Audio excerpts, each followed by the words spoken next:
Mic check, 1 2 1 2. Can we get serious now? One thing that did happen during the 60s was some music of an unusual or experimental nature did get recorded and did get released. Now look at who the executives were in those companies at those times. Not hip young guys. These were cigar-chomping old guys who looked at the product that came and said, I don't know. Who knows what it is? Record it, stick it out. If it sells, all right. We were better off with those guys than we are now with the supposedly hip young executives who are making the decisions of what people should see and hear in the marketplace. Success in the music business begins with a dream, a vision.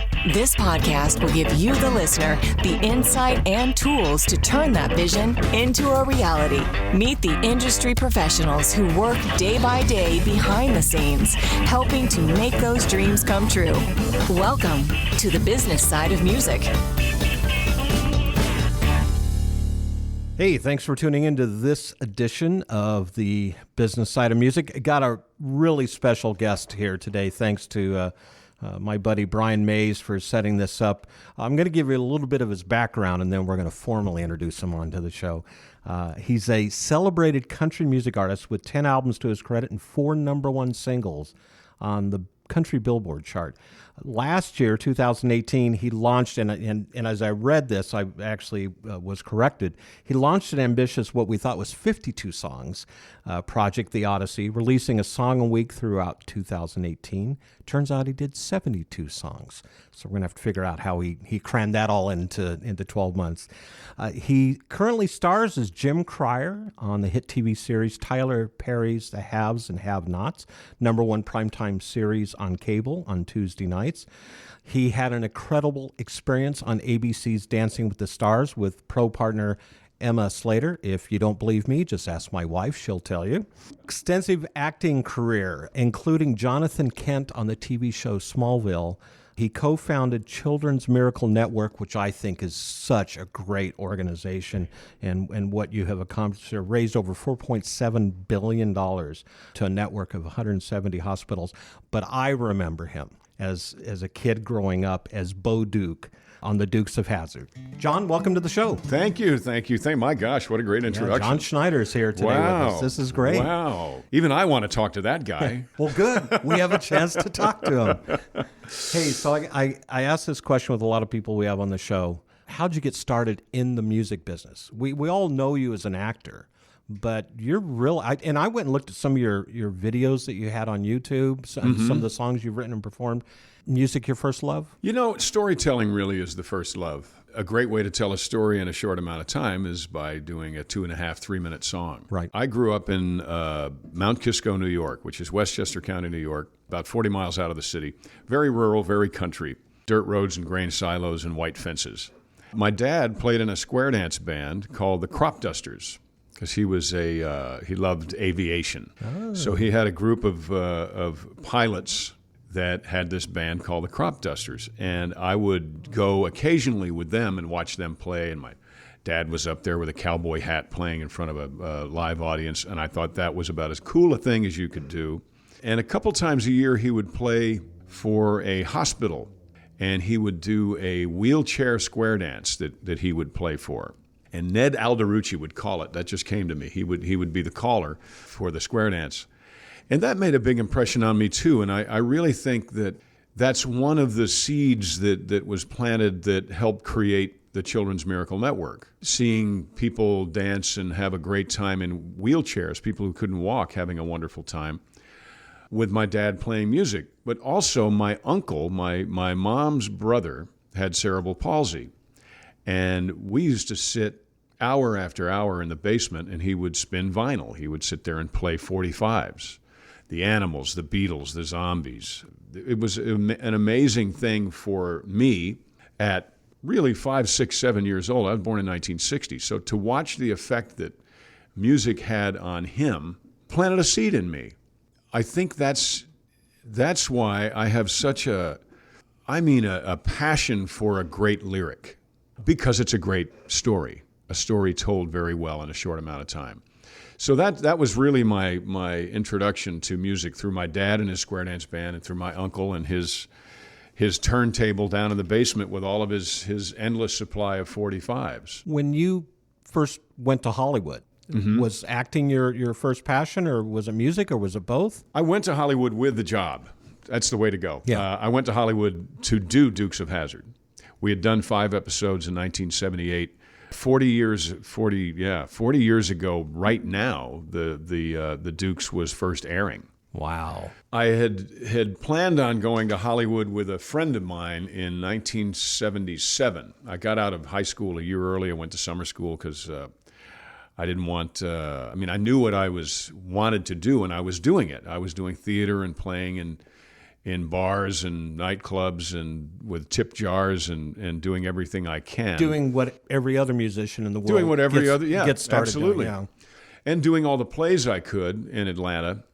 But I wanted to come to California. So there was a friend of mine. He was a stunt guy. He was really a motocross guy. And he was going to move to California to pursue a career in doing stunt work. And I was going to drive out with him, but I needed to sell my car. And I couldn't, for whatever reason, I couldn't sell my car, so I didn't go. And he went. That was 1977. In 1979, he wound up doubling me on the Dukes of Hazzard. How crazy is that? As the stunt guy? As a stunt guy. Yeah, and his name is Jack Gill. I've known him since high school. He came out and did our event. We do an event at the studio in Louisiana called Beau's Extravaganza. He came out and coordinated the 2 jumps we did last year. He's done all of the. He's one of the 3 stunt coordinators on all the Fast and Furious movies. So he's kind of an amazing Got talent. a little bit of a legacy. Got a little bit of a legacy. Yeah, he's an amazing guy. But I'm thankful that I didn't. I couldn't sell my car, because if I could have sold my car, I might have been doubling for him. Somebody else. Yeah, exactly. Who knows? On Dukes.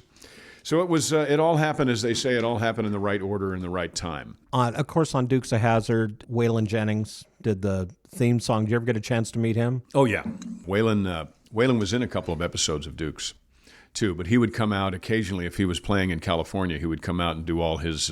Well, we don't know what the boys are up to now, and neither do they. But he'd come out and do his balladeer recordings at Warner Brothers, where we were filming. Right. So I met him there first. And then he came and he did the show a couple of times. We became great friends. And later on, I did a movie with him called Stagecoach. He and Waylon and Willie and Chris and John and Anthony Newley, Lash LaRue, great group of people. Right. David Allan Coe was in that too. And that's where I became such great friends with Johnny. That was back in 87, I think. And that movie airs quite a bit. It was just on last week. It'll be on next week. It might be on now. It's called Stagecoach, and it's a remake of the John Wayne, John original, Ford film. Yeah, right. And I play the Andy Devine role. I don't talk like that in it, but I play the Andy Devine role. And most of the movie, I worked with John. So we worked for 3-4 weeks together, and were inseparable, and became great friends doing that movie. That was when they were the Highwaymen, and when I had Memory Like You out. At the time we were doing Stagecoach, I think I had the #1 album in the country. And they were the Highwaymen. I mean, it was perfect time. 10 albums to your credit. Well, now I think we can say 20. Okay. Yeah, now we can say 20. That was written before we did the Odyssey project. And the Odyssey actually was 7, and we skipped one I did back in 19. So yeah, there are 20 albums. 20 out. Can you believe that? And including greatest hits. Well, there's a greatest hits album we did. I did when I did MCA, when I worked with Jimmy Bowen on MCA. Right. His plan was to get to the greatest hits album as soon as you could. So we'd release 2 singles an album, do 2 albums a year, and chase that greatest hits thing. Well, those songs are fantastic songs. So what we did after the Odyssey project is we went back and we redid those. So that's one of the albums is the same album done 30 years apart. Right, gotcha. So we did the greatest hits, John Schneider's greatest hits still. We used Michael Spriggs and Larry Paxton and a young gentleman, forgive me, I don't remember his name. He played the cajon. So we did it an unplugged version, and I think it's spectacular. The plan was to do it kind of like when Clapton went out and redid Layla. Yeah. So to have it just have a different kind of a vibe to it, a real groove to it, rather than a highly produced 1980s kind of country music. And I think it's great. I think it's fantastic. And people can get it, by the way. You can download it or you can order it from johnschneiderstudios.com. And we're going to talk about that some more, too. Good. Because we obviously... Try and shut me up about that. We're not going to. Trust me, we're not going to.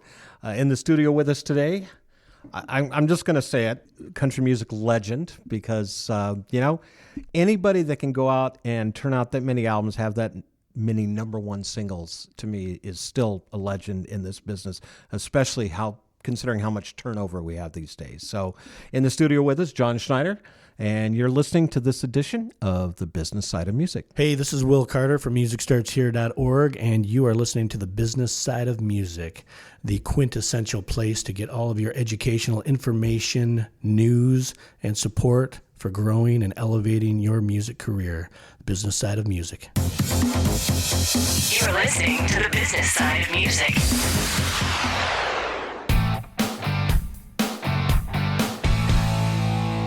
Hi, this is Vinny Rebus, the founder of Indie Connect. Our goal is to ensure that you have the knowledge, the tools, skills, resources, and connections that you need to develop a profitable and long-lasting career in music. One way we do this is through these Business Side of Music podcasts. I'd also like to invite you to check out Indie Connect magazine, our free multimedia online publication packed with practical interviews and advice from music industry experts. Go to www.indieconnectmag.com. That's www.indieconnectmag.com. Let us walk with you and guide you every step of your musical journey.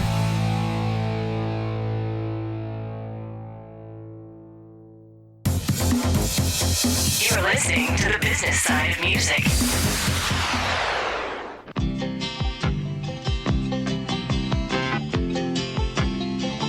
Just a good old voice, never meaning no harm. Beats all you never saw, been in trouble with the law since the day they was born. Straightening the curves, flattening the hills. Someday the mountain might get 'em, but the law never will. Making their way the only way they know how. That's just a little bit more than the law will allow. Just a good old boy, they wouldn't change if they could. Fighting the system like a true modern-day Robin Hood. John Schneider's with us today. We got a lot to talk about here. I want to talk about this real quick so we can move on to other things, although this, to a lot of people, I think is important. ABC Dancing with the Stars. You Yes. were on it. You actually, 7 weeks you were on there, I guess Yep. it was, of competition. 7 tough weeks. Yeah, and you talked about it. Your feet still hurt. My feet, oh my gosh, it was hard. Yeah. We were on the road doing a couple of concerts during that time. Also, I do Comic Cons and the occasional car show. And during that time, Emma would track me down. She would come to Houston, or she'd come to Nashville, or she was here 2 or 3 times. And we would rehearse before whatever my day job was, and then after my day job was over. Oh, my gosh. So if I was doing a concert somewhere, that was just a couple hours. That was fine. But if I was doing a Comic-Con, she and I would rehearse from 8 in the morning until 10. I'd go do the Comic-Con from 10:30 until 7, and then we would rehearse again from 7:30 until 10. And it was hell. So what you see on the show, it's a lot more in-depth than that. Oh, yeah. Yeah. Oh, yeah. Because it's the goal on the show is to make it look easy. But it's not easy. I mean, we had to learn a entirely new practice, because a foxtrot is different than a jive, which is different than a waltz, which is different than a mambo, which is different than the paso doble. I mean, it's all different. Did you have any dancing experience prior to that? Not really. I mean, I've done a lot of musicals. I was on Broadway a couple of times as well. And usually I'd be the guy that had come out and do a box step and sing a song, and people would dance around me. So I had to learn something, but never really featured. You always had others around you to make you look good. Yeah. Yeah. Yeah, in front of me. Like Right. even and I did Chicago, and there's this great thing with Billy Flynn, and they've got all these feathers hiding your feet. And, you're looking like you're doing a soft shoe. No. So it was really quite amazing, especially given that the nature of Dancing with the Stars is basically Emma and me. Right. And sometimes there'd be other people there, but the camera was always on Emma and me, whoever the star is who's out there dancing. So it was grueling. Did it take you out of your comfort level, or? Oh, completely. Yeah. It had to have been. Immediately. Yeah. Completely, immediately, always. There's a song. Yeah, write that down quick. Yeah, completely, immediately, always. Yeah. And speaking of that, you got your guitar here in the studio. I do. Which, by the way, we have quite a few singer-songwriters that come in here, and they'll bring their instruments on occasion. This is literally one of the best-sounding guitars Isn't it great? I've Here, I'll ever heard. turn it on here. And folks, this is not plugged into anything. It's just what it sounds like.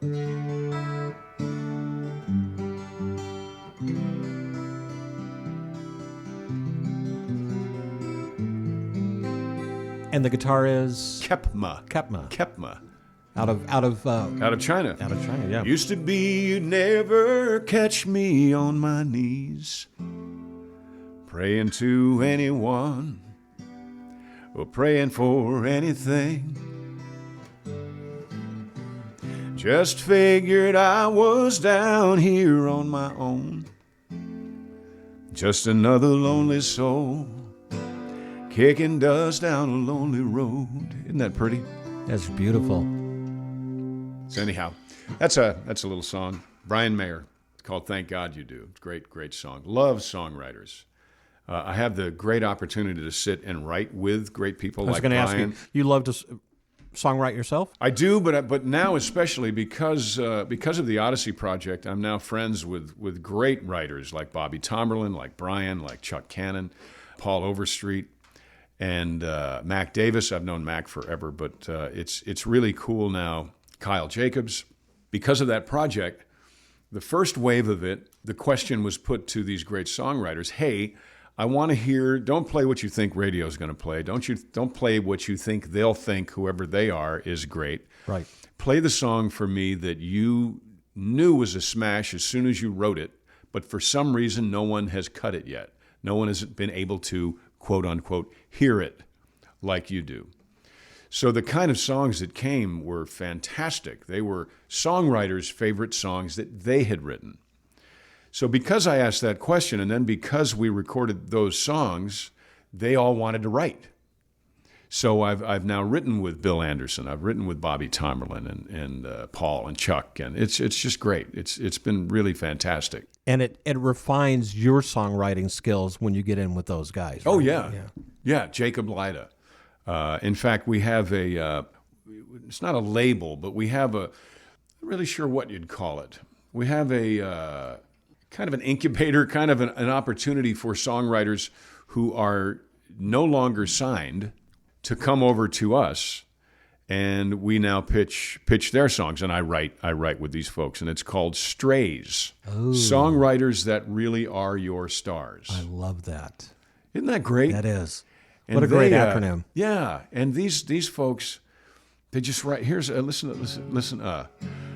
Well, I found out about gravity today. A sudden drop in altitude can take your breath away. You know, we took off like a rocket, headed out for outer space. But now I'm coming down. Now I'm coming down. So do you got a drink? Do you got some smoke? Is there anything else back there on a shelf that'll keep me from getting low? I'm looking for a ride back into the sky. After a fall like her, man, it's hell on earth when you hit the ground. So do you got anything to keep me from coming down? Love it. Isn't that great? Love it, yeah. Yeah, words are so important. 26 little letters, not all that many words, but it's the order you put them in. And you said something that you consider yourself a storyteller. And I think that is something that, and this is my personal opinion, but I talk about this a lot with the guests. We had Jerry Salley on the show a few weeks ago who wrote His Strength is Perfect, co-wrote it with Stephen Curtis Chapman. And he's written for Loretta Lynn, and he's written for everybody. And that was we had the same consensus: is you really have to be that storyteller to really evoke what it is you're trying to say, because so much of it today is bro country and hip hop country, but we're not telling the stories. Yeah, it's beat driven, which is okay. I mean, it's all right to dance, but Boot Scoot and Boogie still was a great story. It was. Yeah. Out in the country, past the city limits sign, there's a honky tonk near the county line when the joints start jumping every night when the sun goes down. It causes the imagination to really, you start envisioning yourself being in these places. Yeah. Listen, the sunbeam hit the gym beam and ricocheted off a bottle of Coke. Then it cut through the still smoldering secondhand night before smoke. With the whiskey half empty, half in me, both my enemy and friend. Last night helped drown the sorrow, but today is tomorrow again. Right? It just takes you there. Yeah. And I miss that. I really do. I do too. Yeah. I think that's one of the main reasons why I felt that it was okay to come back. And it's not because no one is telling stories anymore, but it used to be everyone was telling stories.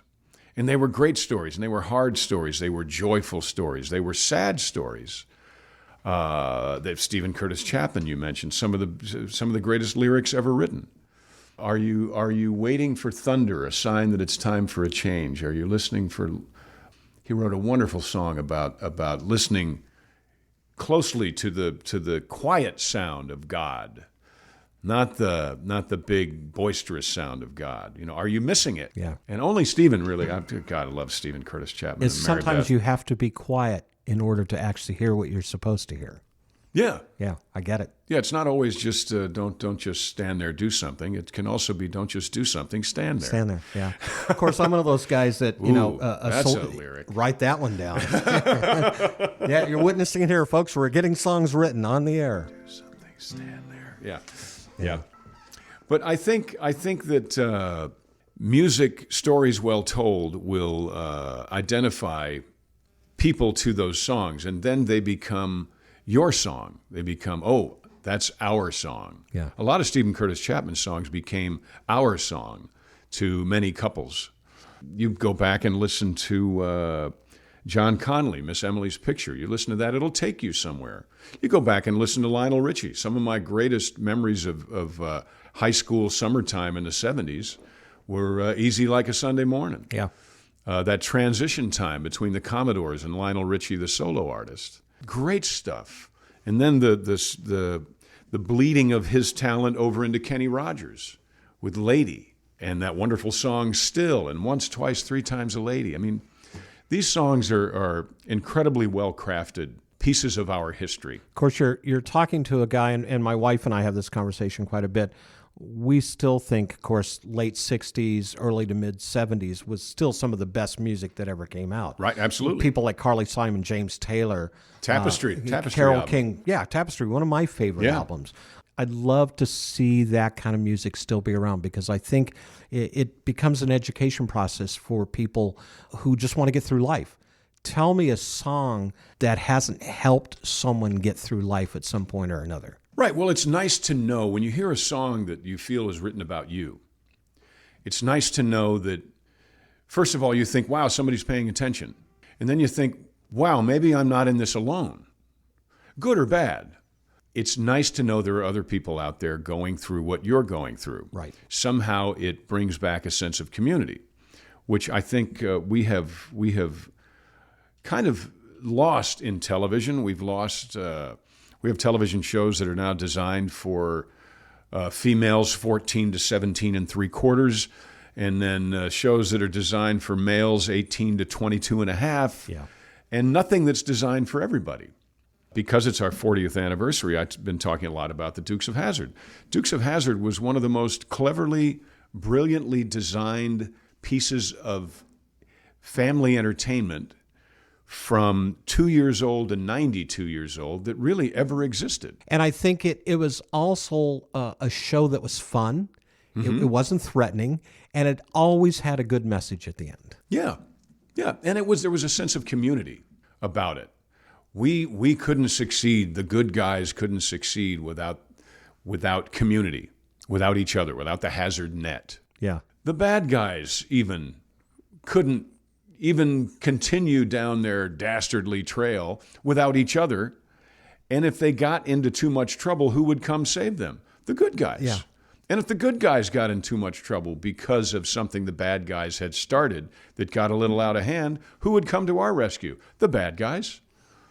Community. Yeah. It was a great, great show.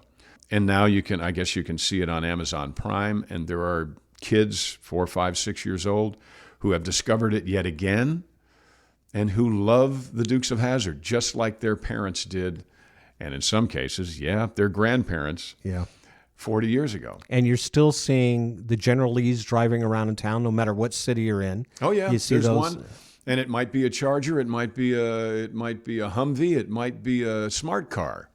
I've seen pictures of this thing called the General Wee, the smart car. It's got one half on the door, and it's great to be part of that because people look back on it with such fondness, not only specifically because of the show, but because of where they were in their lives when they were watching it. You know, on the couch with Grandma and Grandpa eating popcorn. Yep. Off a Dukes of Hazzard TV tray. And a lot of people still have the TV tray. You know, they've kept the lunchbox. It's amazing. Yeah. I really don't know of any other shows that have survived the turn of the century. Think about the difference in a 20-year-old today and a 20-year-old in 1979. And yet, the one thing that those two people seem to have in common is if they happen to see the Dukes of Hazzard, they stop and they watch it. They don't watch Barney Miller. They don't watch Hill Street Blues. They don't watch ER, Chicago Hope. Really, they don't even watch Lucy and Mayberry anymore. But the Dukes of Hazzard will stop you, whoever you are. It's fascinating to me. It's cross-generational. Yeah. If that's a word. Yeah. Sure it is. Why not? Yeah. Cross anything is a word now. In the studio with us today, John Schneider, Bo Duke, Jonathan Kent, along with many other characters over his life. But most importantly, I think someone who evokes a lot of wisdom here with his music and his storytelling. We're going to take a break. We're going to come back. We're going to talk some more with John Schneider here on the Business Side of Music. Hi, this is Alex Heike, and you are listening to the Business Side of Music. You're listening to the Business Side of Music. Wow, I just joined the Music Starts Here community. This is a truly hidden gem for anyone in the music business. Whether you live in Nashville or anywhere else in the world, Music Starts Here is like a GPS for your music career. This is the place to be if you want to get advice and direction from some seriously talented musical people who have been where you want to go.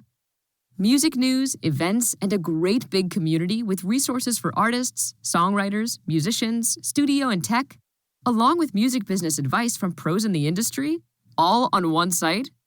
Make sure you get your free profile now. Go to www.musicstartshere.org. That's musicstartshere.org. You're listening to the Business Side of Music.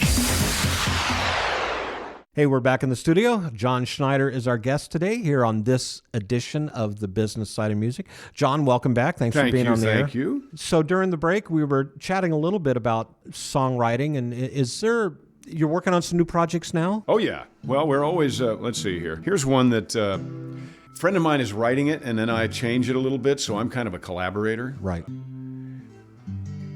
You may think my playing ways are done. No longer young, I'm a-getting on. Seen my better days. You may think I ought to hang it up. You know I've had enough time to ride away. But there ain't no last rodeo, and cowboys don't get old. Cowboys never change.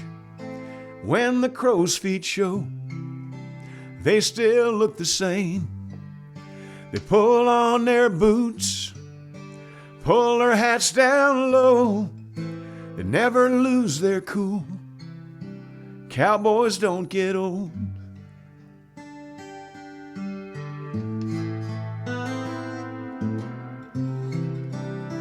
If I can remember this, it's a... When I was a young boy, I saw John Wayne riding on the range. I told all my friends, that's who I'm gonna be.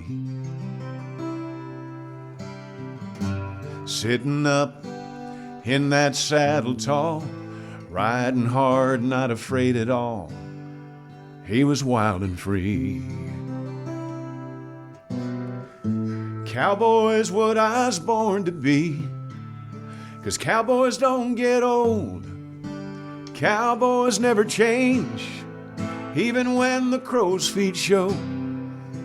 They still look the same. They pull on their boots, pull their hats down low. They never lose their cool. Cowboys don't get old.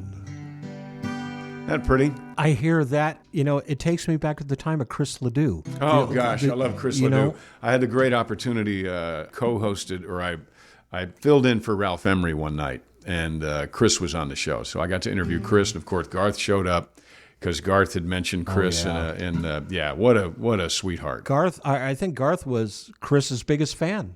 He just always talked about him. Yeah, always talked about Chris Ledoux. And I had the opportunity many, many years ago to tour with Chris for a while with an act that I was working with. Just a gentleman, Salt of the earth. Yeah, absolute true salt cowboy, of the earth. kind of like a Michael Real Martin cowboy. Murphy. So great. Yeah, so I love that song, the whole notion of being a cowboy and seeing John Wayne, and that's what you want to be. We have a song on the Odyssey project called Tumbleweeds. It's about a police officer who he wears his Glock, but he'd rather have a Colt Dragoon slung down low on his hip. But he's out there doing what he's supposed to do, keeping the peace. Yeah. But deep inside, really, he still sees tumbleweeds. And I love that, because that's how I feel. I've always felt that. Johnny Cash felt that way. Yeah. Born too late with a cowboy ghost in me, I still dream of tumbleweeds. Words like that really mean something to me, and obviously they mean something to you. Yeah. And when people hear them, not everybody, everybody doesn't like everything. I think I was raised that if everybody agrees with you, then you're lying to somebody. If everybody thinks you're a good guy, you're lying to somebody. If you haven't offended someone today, then you probably haven't said anything. Yeah. So I'm of a different era we are of a different era where we dare to say what's on our mind. Yeah. And I love that. I love that about songwriters. We've got, hey, listen to this. God don't hate the Muslims. God don't hate the Jews. God don't hate the Christians. But we all give God the blues. God don't hate the atheists, the Buddhists or Hindus. God loves everybody, but we all give God the blues. Right? It's so interesting you brought that up, because I watched that video that you did of that. Oh, did and you? What a great It got video. pulled off YouTube 4 times before they finally gave up. They finally decided, okay, we're just going to let it stay I'm shaking here. my head here for those that can't see. It's and all the images we used and those are some came pretty from YouTube. Those are profound images on there. Well, the man that wrote that song. People need to watch that video. I thank you. I thank you for that, because I'm very, very proud of that. Wanted to show, when Alicia interviewed Chuck Cannon wrote that song, he said something that isn't in the song, but it's one of the reasons why he wrote it. He said he felt that when anybody ever starts to feel that God is only on their side, that's the beginning of the end for them, because God loves everybody. That's universal. But we all piss him off just a little bit. We all give God the blues. So from that, when we did the video, I wanted to show opulence. I wanted to show poverty. I wanted to show gluttony. I wanted to show starvation. I wanted to show war. I wanted to show peace. I wanted to show the crazy guy with the snake. I wanted to show the gay parade. I wanted to show the atheists.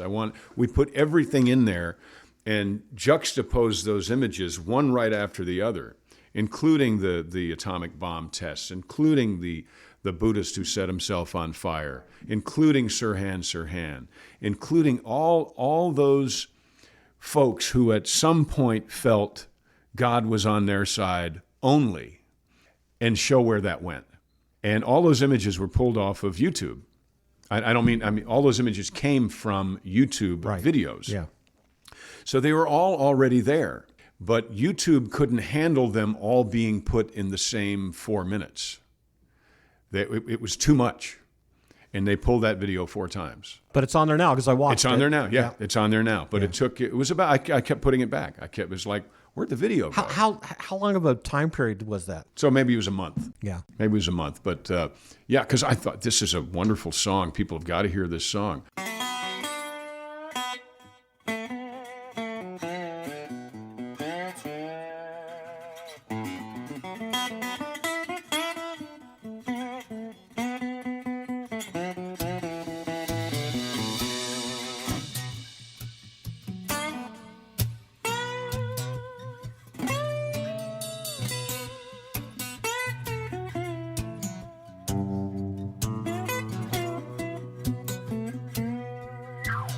God don't hate the Muslims.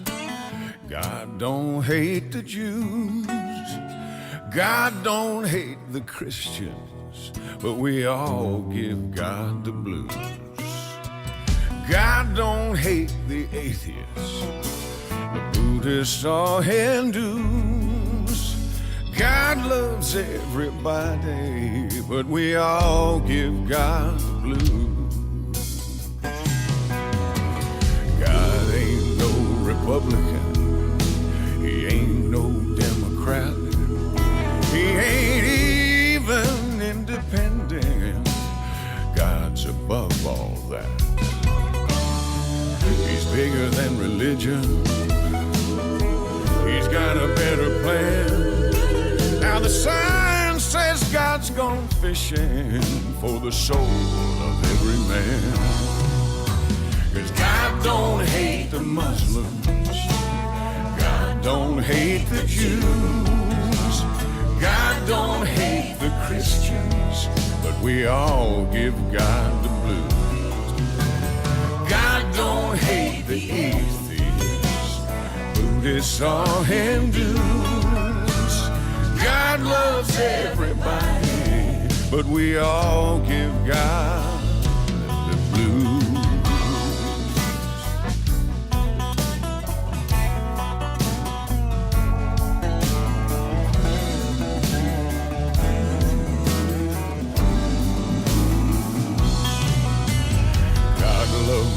Bartenders, preachers, whores, and fools, and that karaoke singer that's just ruining. Don't be cruel.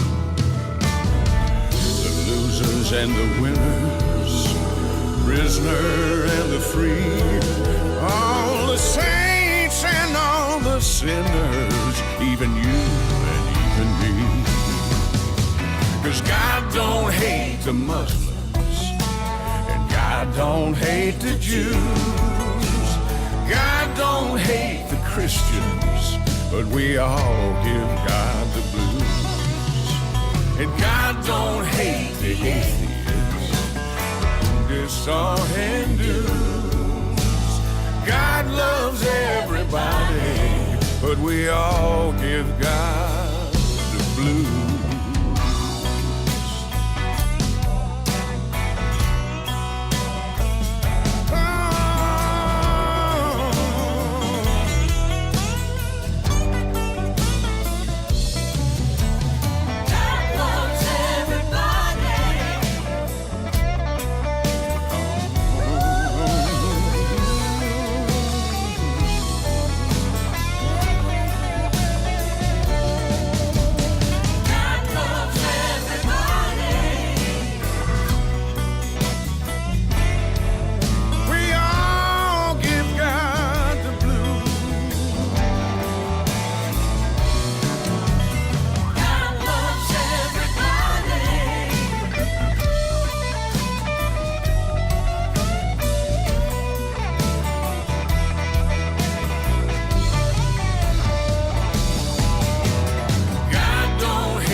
We all give God the blues.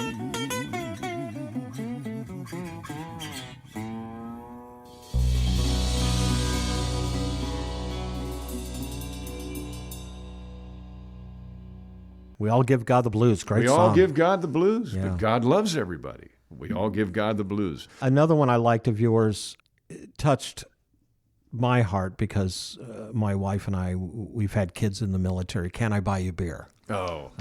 What a, Can I buy you a beer? Just need a moment of your time. Isn't that great? Yeah. And it's so conversational. Can I buy you a beer? Just need a moment of your time. Then I'll get out of your hair and I'll let you get on with the rest of your night. I saw the flag on your shoulder. I saw the stripes up there on your sleeve. So I just had to come over and make sure you know your next round is on me. Can I buy you a beer? Why, my gosh, what a gift it is to be able to write something so conversational and so moving and so poignant and so direct.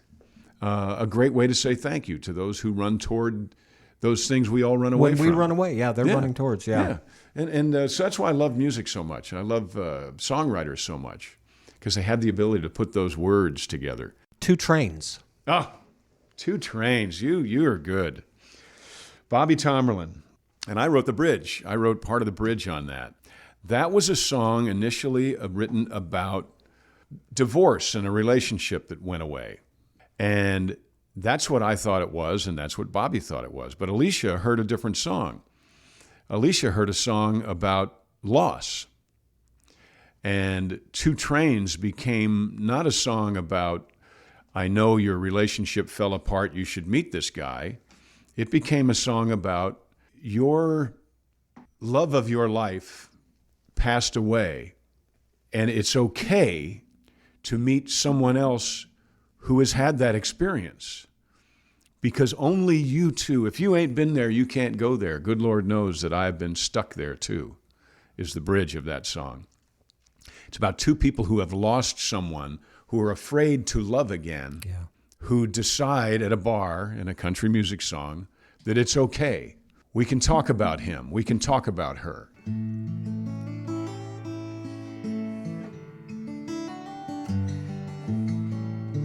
Her friends have all been asking her to go out with him. Finally, last Friday, she gave in.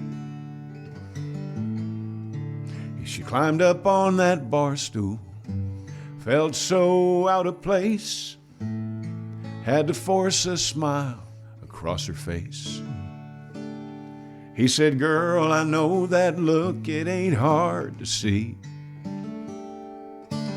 And I know you see it when you look at me.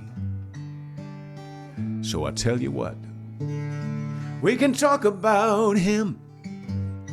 We can talk about her, about how much we love them, about how much it hurts, how we can't move forward, 'cause we can't go back.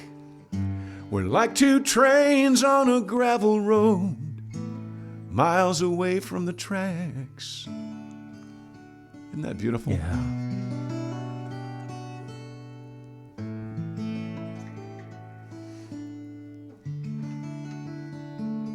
Love that song. Yeah, it's just only in country music, I think, would people write something so tender and so dicey. I mean, that's a talk about a potentially dangerous place to go. But they did it with such grace. Such grace. I mean, 2 trains on a gravel road, 2 very powerful, strong things out being rendered useless. We're on a gravel road. We can't go anywhere. We're miles away from the track. We're lost. We're stuck. We're powerful, but we can't do anything. We're useless. It's deep. Yeah, it's amazing. It's deep, yeah. And so those are the kinds of stories that really, really mean something to me. And I keep mentioning Miss Emily's Picture. What an amazing song that was. He Stopped Loving Her Today. What an amazing song that was. More recent than that would be Live Like You Were Dying. What a great song that is. Don't Take the Girl. Oh, my God. Tim McGraw, Don't Take the Girl. and then followed up by Please Remember Me. Yeah, that he did. yes. Yeah. I mean, you have to recognize a great lyric when you hear it, because the audience does. That's what the country music artist, the artist of any kind, the singer-songwriter, performer needs to understand that the audience always knows the difference between a great song and an exceptional song. Your job as an artist is to know the difference. I think because good ain't good enough. I think if anybody listening to this today doesn't get anything else, they should get that. Absolutely. You cannot fool the audience. No. They'll know the difference. Right away. Yeah. Right away. What's next for John Schneider? We're going to tour. We're touring from Baton Rouge to Bakersfield. We're going to go a little further east and a little further west than that. Being independent. We do that because we produced all this music, which doesn't only mean we said, I'd like that guitar part to be a little, ride the guitar part. It means we paid for it. We paid for every session. We paid for every plane ticket. We paid for every trip to a radio station when we go out, kind of like in Coal Miner's Daughter. We look for a tower and knock on the door underneath it and walk in with a CD. And you can still do that. You still can, you know. And that's one of the great things about being the guy from Dukes of Hazzard and Smallville and all that. They won't sick the dog on me. We recorded all this stuff live, too, which is kind of different. It inspired the players they're already the greatest players in the world. I mean, you can't get any better than Jerry Douglas. You can't get any better than Paul Lime. You can't get any better than Brent Mason or Kerry Marks or Kenny Greenberg or Glenn Worf or any of these people. Right. Jim Moose Brown. You can't get any better than Matt Rawlings. But you can if you put them all in the same room at the same time and they can see each other. And Paul counts it off, and all of a sudden you're in the middle of a song that people are going to be hearing long after we're dead and buried. Right. Same thing vocally. I sang while the tracks were being cut, I sang right there on the other side of the glass with Bergen and Cindy and Tanya.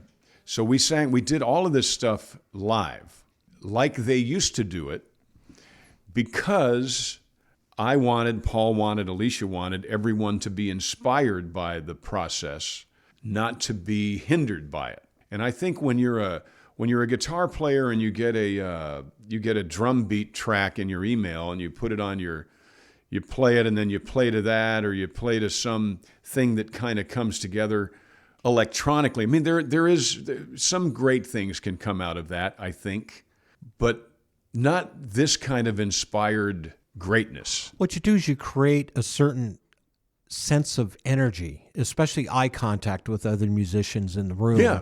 And they do something that inspires you, which in turn, and you inspire someone else, and it feeds upon itself. Right. And when you are already, and I'm not talking about me, these musicians, when you're this caliber of musician, I mean, they are the best of the best. So when they are together and they are inspired to be greater than they already are, and they're already the best that ever was, you get magic. You get that lightning in a bottle that people talk about. I remember one session we were doing a few years ago. I was producing a project, and we needed a pedal steel player. So we called up Tommy White, who's the Grand Ole Opry house steel player. Yep. I said, so let me email you the song and you can listen to it. And he goes, yeah, I don't do email. He said, just when I get to the studio, play it for me. And I said, okay. So Tommy came to the studio and sat up there, and we played the song one time for him. And he goes, all right, let's try it. Boom, out of the ballpark. Beautiful, yeah. And we're all just looking at each other going, oh my gosh. But it's that, you're right, it's that talent. And it just inspired the rest of us to do better. They get in the music. They live inside of it. Yeah. They can see it. You can't play the way Brent Mason plays without being able to see the music. You know, you feel it, you see it, you live inside of it. Yeah. And it becomes a living, breathing embodiment. Absolutely. And then when you've got somebody like Bob Bullock mixing it, and Bob was one of the three folks that did the Rumors album. I mean, he'd been around a long time. He's there riding faders with you, with it as it's happening. So what you get right out of the box is already, I think, better than what most people get after they're done. And then you take that and then you improve on that. And you put Steve Gibson on an acoustic guitar, and it's gorgeous. You bring in Michael Spriggs to play some odd one of his 130 guitars he's got, and it's just amazing. And it's so great to watch these folks, who of all people in the world should just be kind of blasé about it by now. They're excited. Hey man, let me try that. Let me do one. I wasn't happy with that. Can we do one more? Can we just all do one more? And Paul will say, sure, let's go. Ready? 1, 2. And then they'll do another one. And it'll live forever. Yeah. And it will somehow be better than the one they just growing. did. Yeah. It's an amazing thing to watch, an amazing thing to be part of. And I'm in there with the headsets, and I've been living with the songs. These folks they haven't heard the song. They've been living with it for 10 minutes. Right. They just heard it. They write down their weird numbers. They kind of... That Nashville numbering system. Yeah. Yep. They talk to each other a little bit. Then they go out and they noodle. And then Paul says, you ready? Let's burn one. And that time, from the time they heard the demo until the time Paul says, let's burn one, is maybe 7 minutes. Maybe. 10 on the outset. On the way, way outside, 10 minutes. And I'm in there, and I've been hearing these songs and for at least weeks, and all of a sudden it's not the demo. It's 1,000 times better than that. And it's something that's going to live forever. What a great thing to be part of. It is. Yeah, and that in itself is a story. And we recorded that. We had 8 cameras in the studio. We do a thing called Artist Studio Access, where, folks, you're listening, you can actually watch that process online. If you go to johnschneiderstudios.com or get my app, you can watch the first one for free. The rest of them, I think we charge like $2.99, because it's not free to do all this stuff that we're doing. No, it's not. But we were going to put together a reality show, basically, about how we did this. But the problem was there was no problem. There was no jeopardy. Nothing went wrong. No drama. No drama. There was no, I'm going to do this. I'm going to get... Nobody yelled at anybody. Nobody missed a note. It just went from great to greater to greatest. So there's no drama in there. But if you are a musician, or if you are interested in knowing how this process that we're talking about, the weird number chart, listening to a demo, going from a group of the best musicians in the world, listening to a song for the first time, to having it cut and done in less than 15 minutes. If you want to watch that, watch Artist Studio Access. There's nothing like it anywhere. And they can find it on your website. Yep, johnschneiderstudios.com. John, thanks for being on the show. This has been great. You're so welcome. Absolutely. I love talking with you, because you obviously have been there and are there and know these feelings that I have. A lot of times I talk to people and they're like, oh, yeah, that sounds great. They don't know what I'm talking about. They don't know about the Spence Manor. They don't know about the Quonset Hut. Yeah. They don't know about Tavern on the Row. Sometimes you just got to sit back and listen to folks. You'd be surprised how much you learn. I'm going to listen now. Great. Well, thanks again. Appreciate having you My on. pleasure. What a joy this was. Thank you very, very much. The Business Side of Music is the creation of Tom Sabella and Tracy Snow and is produced by Bob Bender. Co-producer for the show is Vinny Rivas. The Business Side of Music is recorded at Music Dog Studios in Los Angeles, California and Nashville, Tennessee. Production sound designed by Keith Stark. Voiceover and promo by Lisa Fuson.